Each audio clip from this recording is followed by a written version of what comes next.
안녕하세요, 여러분. 저희 속담에 저희 공자 앞에서 문자 쓴다 이런 말 있지 않습니까? 그쵸? 공자 앞에서 문자 쓴다 말도 있고, 또 뭐 앞에서 주름 잡는다 뭐 이제 이런 말도 있는데, 혹시 영어로 그게 어떻게 번역되는 줄 아세요? 뭐 그대로 뭐 공자 앞에서 책 읽는다 이건 아니고, 영어로 어떻게 표현하냐 하면, 그 성가대 앞에서 설교한다 이런 표현이 있습니다. preaching to the choir 하면은 이제 공자 앞에서 문자 쓴다 이런 표현입니다. 그래서 오늘 제가 말씀드리면서 그 생각이 번뜩 났습니다. 이게 제가 문자를 지금 쓰는구나 이렇게. 저 여기 올라올 때마다 항상 속죄하는 마음으로 이제 올라옵니다. 왜냐하면 학생 때 여기 왔다 갔다 할 때 저 밖에 종 있잖아요. 그래서 종을 이렇게 치면 안에 있는 이제 저기 계신 분이 이제 하지마 하면서 막 잡으러 오시거든요. 그럼 막 도망가고 이제 그랬더니 나중에는 이 종 치는 걸 띄셨어요. 그래서 안에다 이렇게 보관을 하셨습니다. 그래서 바로 저 때문에 그래서 여기 올라올 때마다 이제 늘 그런 마음을 갖고 있습니다. 그래서 저는 여기 의과대학을 졸업하고 캐나다에 가서 10년 살고, 그 다음에 미국 가서 3년 살고, 그 다음에 몽골에 가서 7년, 그 다음에 중국 가서 5년 반, 그랬더니 이제 2012년이 됐어요. 이제 2012년에는 중국 정부에서 이제 그만 돌아가시죠. 이제 그래가지고 짐 싸들고 이제 한국으로 다시 돌아왔습니다. 그래서 한국 다시 온 지 이제 8년 이렇게 돼갑니다.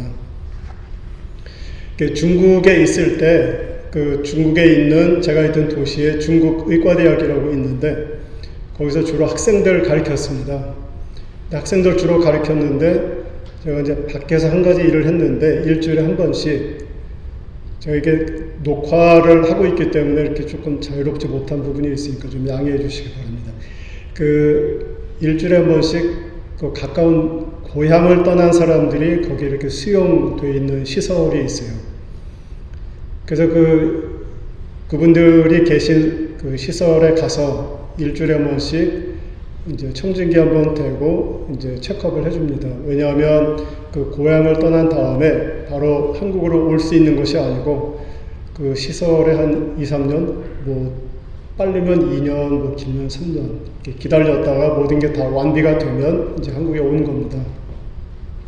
그러니까 밖에도 못 나가고 이렇게 갇힌 시설 안에서 있으니까 굉장히 스트레스도 많고 또 여러 가지 질병이 많습니다. 그래서 이제 그렇게 도와드렸는데 한 번은 가니까 7살짜리 여자아이가 혼자 있는 거예요.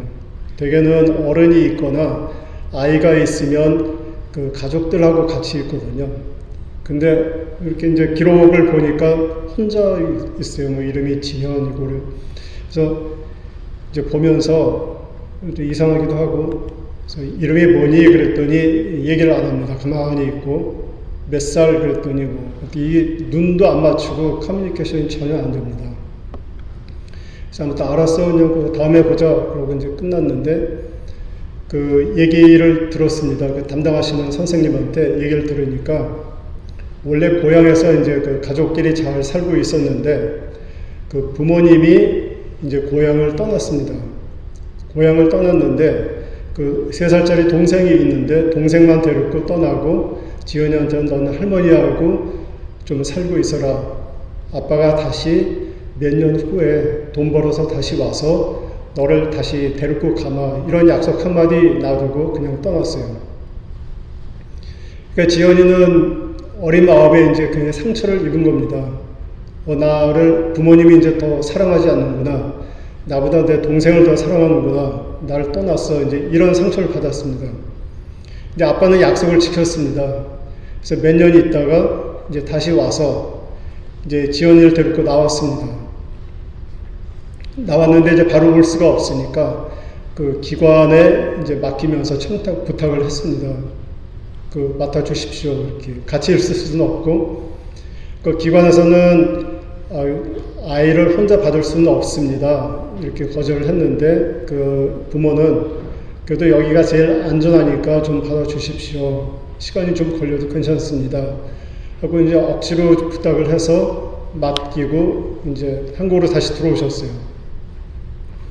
그러니까 지연이 입장에서 보면은 그 아빠한테 두 번 버림을 받은 겁니다. 한 번은 뭐 몇 년 전이고 한 번은 다시 그래서 왔는데 이건 또 할머니도 아니고 남모르는 사람들하고 같이 살아라 이렇게 하면서 그냥 떠난 겁니다. 몇 년 후에 보자 하면서. 근데 그 선생님 말씀 들으니까 그렇게 아빠가 떠난 다음에 지연이는 얘기를 안 하더래요. 그냥 애가 무표정하고 가만히 있고. 그래서 이제 그 사연을 듣고 그 다음 주에 다시 갔습니다. 다음 주에 다시 갔더니 이제 또 똑같아요. 이름이 뭐 몇 살, 가만히 있길래.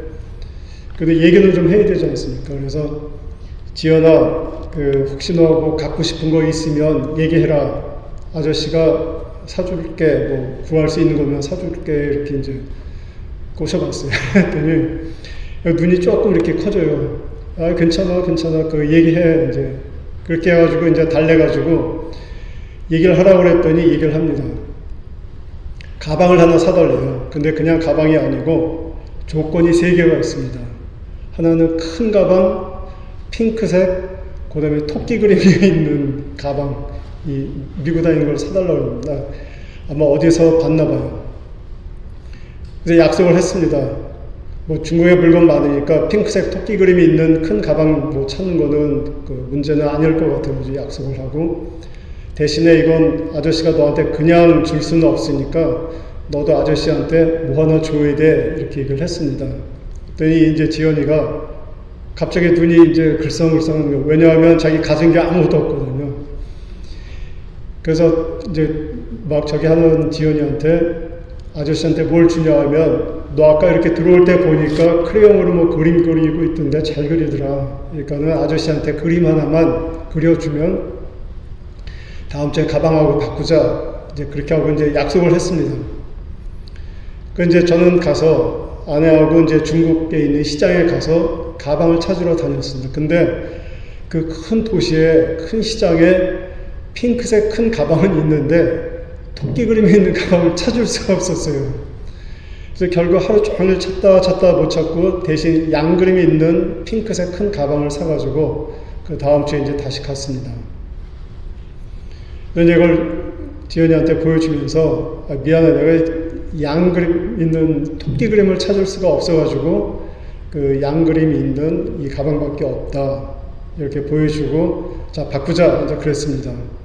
이제 울먹울먹해요. 왜냐하면 그림을 안 그렸어요. 그래서 약속을 안 지켰네. 그래서 또 그릴 때까지 안 주면 너무 야박한 것 같아가지고 좋습니다. 대신 주되 너 오늘 안 그렸으니까 다음 주에는 그림을 2장 그려라. 그렇게 했습니다. 그랬더니 그렇게 하겠대요. 내가 담당 선생님한테 말씀드리니까 그 고향에 있는 분들이 이제 그 사회가 서로 믿지 않는 사회이기 때문에 일단 노는 절대로 그러니까 아니요는 절대로 하지 않고 약속은 다 합니다. 그렇지만 저 사람도 약속을 지키지 않을 거기 때문에 나도 지킬 이유가 없음. 굉장히 그런 분위기에서 살았고 또 아빠한테 그렇게 2번 버림받지 않았습니까? 그러니까 믿을 사람이 하나도 없는 거예요.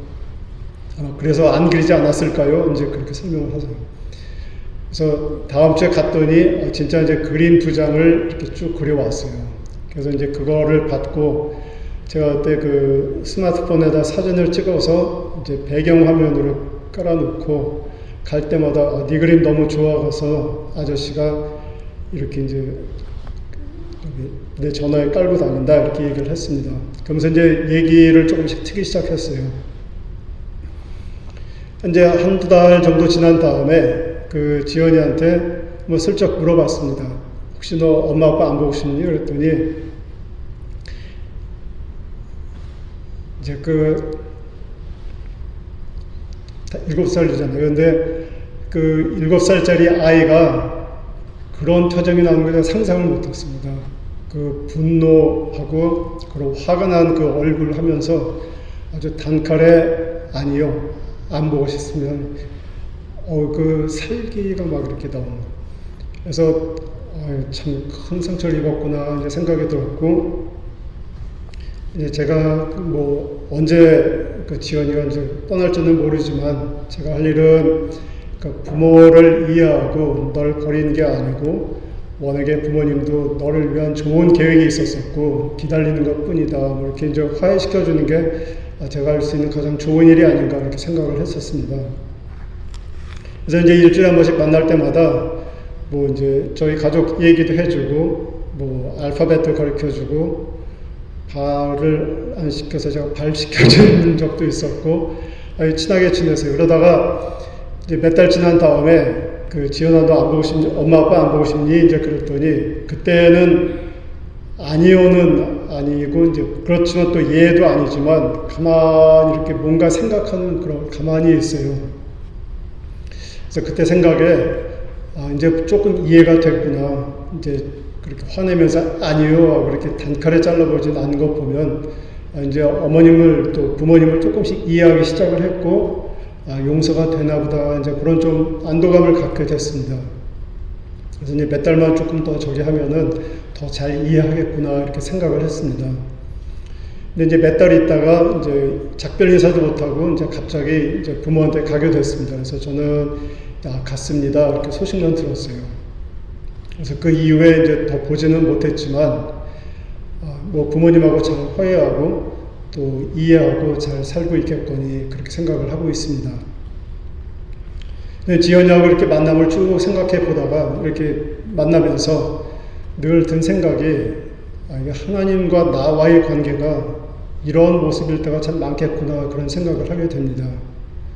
하나님이 저를 위해서 큰 계획이 있으시고 또 약속을 해주시고 또 큰 그림이 있는데 저는 아직 수준이 그 정도까지 되지 않기 때문에 그러니까 지연이와 지연이 아빠 그 정도 수준 차이기 때문에 하나님을 원망하고 왜 나한테 이런 일이 일어나지? 왜 이렇게 일이 잘 안 되지? 왜 내가 아프지? 이렇게 원망을 하면서 하나님 나 사랑하지 않나 보다. 하나님 진짜 계셔?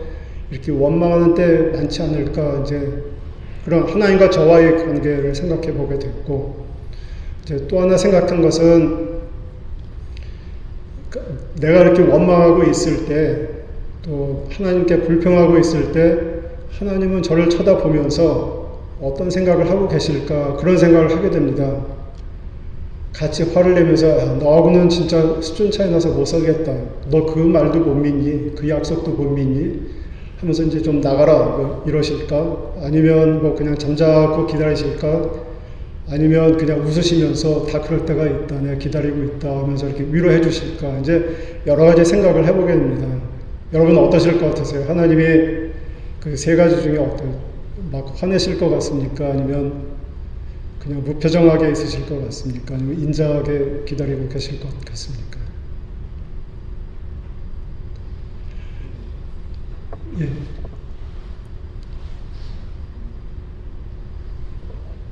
(3번) 아마 그러실 것 같죠. 저는 그렇게 생각을 합니다. 그 지연이 아빠도 뭐 지연이한테 설명은 해줬지만 자세히는 못 해줬겠고 뭐 지연이가 못 믿을 거라는 건 알고 있었겠지만 그렇다고 뭐 지연이 야단을 치시겠습니까? 다 본인이 이렇게 이제 계획한 일인데 야단은 안 치셨을 것 같거든요. 하나님도 저희한테 저희가 믿음 생활에서 실패한다고 이렇게 막 야단치고 내쫓기고 막 그런 건 아닐 것 같다는 좀 생각이 많이 들었습니다. 그래서 이제 그렇게 생각하면은 그 아브라함이 참 대단하신 분이구나 그런 생각이 많이 듭니다. 왜냐하면 그 오늘 읽으신 성경 구절처럼 내 고향을 떠나라 이 한마디에 앞뒤 생각하지 않고 그냥 떠나지 않습니까? 믿음의 아버지, 뭐 믿음의 조상 이렇게 이제 부르는 이유가 이제 바로 그거라고 생각이 듭니다. 오늘 읽으셨습니다. 창세기 12장 1절부터 4절까지 읽으셨는데 그 세 가지를 떠나라고 하셨습니다. 혹시 기억하시죠? 뭐 고향과 친척과 아버지의 집을 떠나라 이렇게 말씀하셨습니다. 근데 그게 그냥 뭐 강조하기 위해서 똑같은 말을 3번 반복한 것이 아니고 히브리어를 잠깐 생각을 해보면 그게 또 저희가 다시 한번 생각해 봐야 되는 뜻이 있는 것 같습니다. 그러니까 성서 히브리어는 지금처럼 이렇게 막 세분화된 그런 언어가 아니기 때문에 한 가지 단어로 여러 가지 중복된 의미를 이렇게 같이 포함을 하고 있습니다. 그래서 단어 하나에 여러 가지 의미가 있고 그것이 서로 이렇게 배타적인 것이 아니라 저희가 이렇게 함축적으로 같이 포괄적으로 생각을 해야 되는 그런 언어입니다. 그러니까 처음에 하나님이 내 고향을 떠나라 이렇게 얘기했을 때 그 에레츠라는 그런 단어인데 그것은 물론 고향, 내 집, 국가 이런 뜻도 있지만 너의 의지, 너의 욕망, 너의 계획 이런 걸 뜻합니다. 그러니까 하나님이 말씀하실 때는 너 땅을 떠나, 너 고향을 떠나라. 아브라함은 아마 그 말씀을 듣고 고향도 떠나지만 내 계획을 버려야 되는구나. 내 욕망을 버려야 되는구나. 내 계획을 버려야 되는구나. 이제는 하나님의 방법대로 살아야 되는구나. 이렇게 아마 생각을 했을 것입니다. 또 친척을 떠나라 이런 말은 무슨 뜻이냐 하면 그런 친척도 물론 문자적으로 있지만 너에게 지금 영향을 주고 있는 모든 문화, 영향, 그런 풍습 이런 거를 버려라, 떠나라 이런 뜻입니다. 그러니까 아마 그때 당시 아브라함이 살고 있던 그 지역의 이방 종교의 문화가 아마 거기에 해당될 것 같습니다. 이제 그런 것들이 이방 풍습들이 너한테 영향을 주지 않게 하고 그걸 버리고 이제는 나의 영향만 받아라 하는 것이 하나님의 말씀이십니다. 그 다음에 아버지의 집을 떠나라 이렇게 말씀하시지 않습니까? 그래서 어느 거는 이제 말씀 듣고 이게 가출 신호다 이제 그 말씀하시는 분이 있는데 아버지의 집이라는 것은 그냥 문자적으로 뭐 아버지의 집 그런 뜻도 되지만 그거는 히브리어의 수거입니다. 수거. 그래서 아버지의 집 이렇게 하면은 어떤 뜻을 나타내냐면 내 사고 또 나의 논리, 나의 경험을 뜻합니다. 그러니까 하나님이 원하신 것은 네가 지금까지 갖고 왔던 경험, 또 지식, 너의 논리를 떠나라, 버려라 이런 뜻입니다. 그때 당시가 아브라함이 75세입니다. 그러니까 75년 동안 아브라함한테 평생 동안 영향을 미쳤던 문화, 또 지식, 자신의 경험, 또 이런 모든 것을 이제 너는 떠나라 이런 말씀을 하시는 겁니다. 그러니까 창세기 12장 1절에 하나님께서 말씀하신 것은 단순히 그냥 지역, 물리적으로 여기서 일로 옮겨라 그런 뜻도 있지만 아브라함의 의지, 또 역량 이런 평생 동안 아브라함이 믿음의 생활을 할 때 그 버려야 될 모든 것을 미래에 해야 될 것을 함축하고 있는 것 같습니다. 여러분 잘 아시지만 아브라함이 많이 실패하지 않았습니까? 그래서 이제 이동한 다음에도 기근이 들었을 때 이집트로 이사 갔고 또 아내를 누이라고 속였고 거짓말을 했고 또 이삭을 주시겠다는 그런 약속을 저버리고 좀 급해서 이스마엘을 낳지 않았습니까? 그게 다 하나님의 방법대로 하지 않고 약속대로 하지 않고 본인의 생각 또 본인의 계획, 본인의 경험에 의해서 한 거 아닙니까? 그러니까 아브라함은 그런 면에서 보면 또 실패한 것입니다. 그렇지만 하나님이 그걸 미리 다 아시고 그런 말씀을 주신 것 같아요. 그래서 아브라함이 그렇게 실패할 때마다 저는 아마 아브라함이 그때 12장 1절에 고향을 떠날 때 주신 말씀, 네 고향과 친척과 아비의 집을 떠나라 하신 말씀을 되새기지 않았을까? 이건 내 생각 버려야 됐는데 내가 실수했네. 아마 이렇게 생각을 했을 것 같습니다. 창세기 17장 1절을 보시면은 재미있는 단어가 하나 나옵니다. 한번 같이 보시겠어요? 창세기 17장 1절.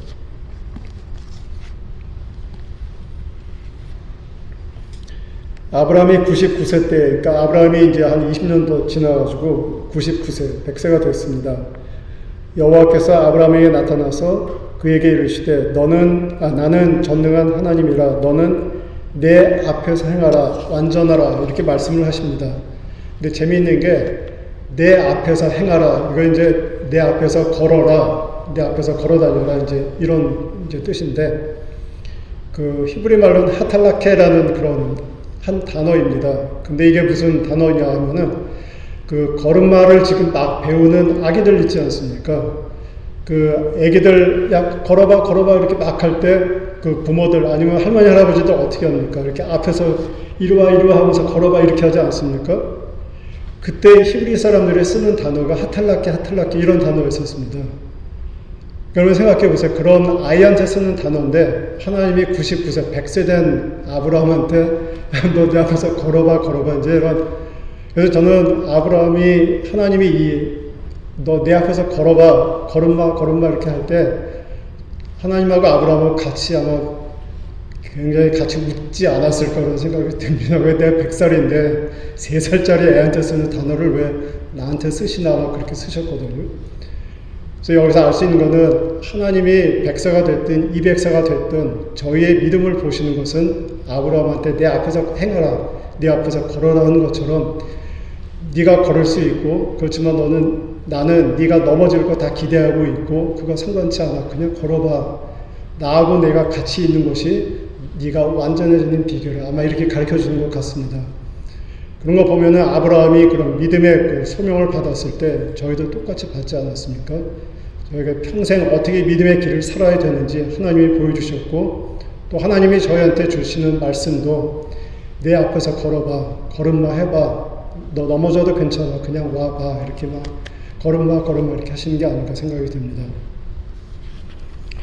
그 요한복음 3장 오늘 그 읽으신 말씀 보면은 그 믿음에 대해서 또 한 가지 저희가 생각해야 되는 구절이 또 나옵니다.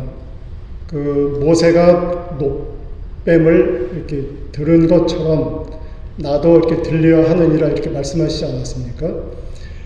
그 모세가 이제 놋뱀을 든 거는 여러분 다 아시는 것처럼 이스라엘 사람들이 출애굽한 다음에 광야에 오니까 먹을 것도 없고 마실 것도 없고 불평을 하도 하니까 하나님이 이제 뱀을 풀어서 물려 죽게 하셨습니다.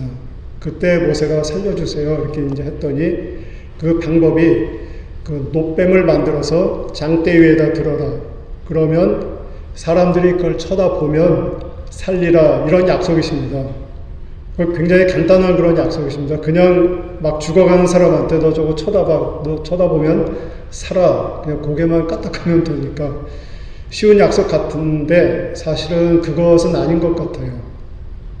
왜냐하면 내가 지금 당장 뱀에 물려갖고 죽어가는데 이걸 살리는 길은 빨리 와서 상처를 소독하든지 뭘로 묶어주든지 뭐 피를 빨아주든지 아니면 모세가 와서 기도를 해주든지 뭔가 이렇게 눈에 보이는 방법을 치료를 해야 될 텐데 그 방법이 아니고 그냥 저거 쳐다보면 돼. 뭐 이렇게 믿음을 요구하시는 이제 그런 면도 있고 근데 그거보다 더 중요한 것은 그 놋뱀이 그 이집트의 그 아포타시스라는 그런 신의 이름입니다.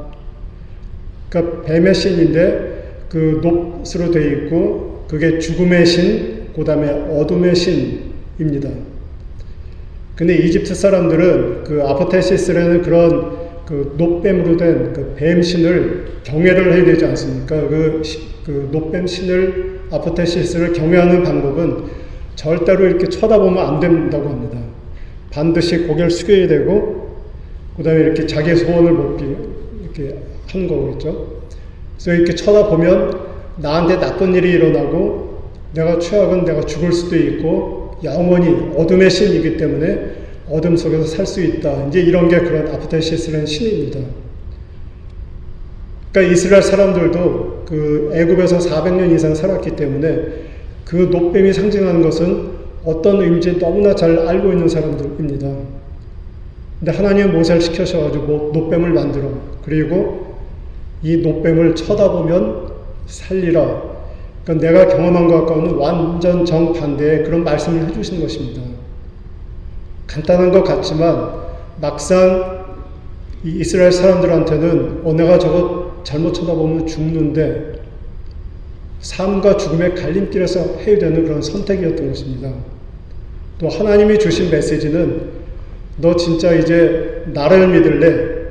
아니면 이집트에 있던 이방신을 믿을래? 둘 중에 하나 믿어라. 그런 선택을 요구하시는 것입니다.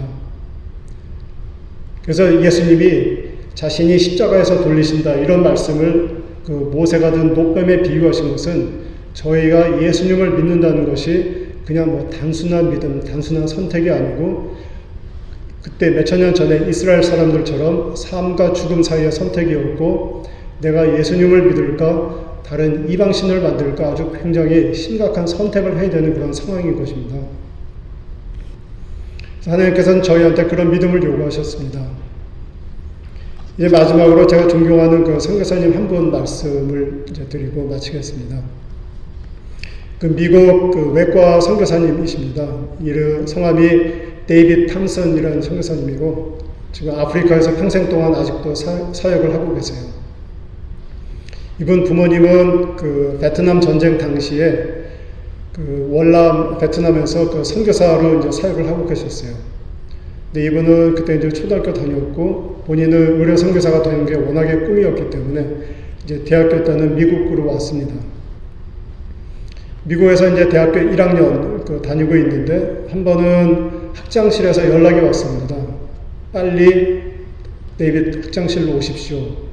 근데 좀 이상했어요. 왜냐하면 대학교 1학년 학생인데 학장님이 학장실로 부르는 게 이렇게 흔한 일은 아니지 않습니까? 그래가지고 뭘까 이제 하고 이제 딱 갔는데 학장실에 가니까 학장님만 계신 것이 아니고 교수님들이 쭉 회의실에 앉아 있었고 분위기가 굉장히 무거웠었습니다. 자, 이거 무슨 일이 있구나 이제 앉았더니 그 전보를 한 장 전해줬습니다. 아마 이 중에는 전보가 뭔지 모르시는 계신. 그때는 이제 인터넷도 없고 뭐 가장 빠른 통신 수단이 우체국 가서 전보 텔렉스를 치면은 뭐 이렇게 해가지고 바로 이제 전송이 됩니다. 그 텔렉스가 이제 온 거예요. 그래서 거기에 무슨 메시지가 있냐면 그 데이빗 탐슨 선생님의 부모님이 베트남에서 이제 총살을 당하셨어요. 두 분이 다.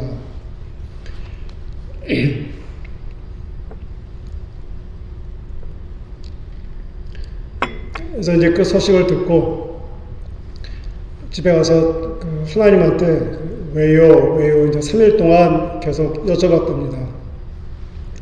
근데 하나님이 3일 동안 아무 말씀도 안 하시고 3일쯤 되니까 딱 한 말씀 하시는데 너 나 믿니? Do you trust me? 딱 한 말씀만 하셨대요.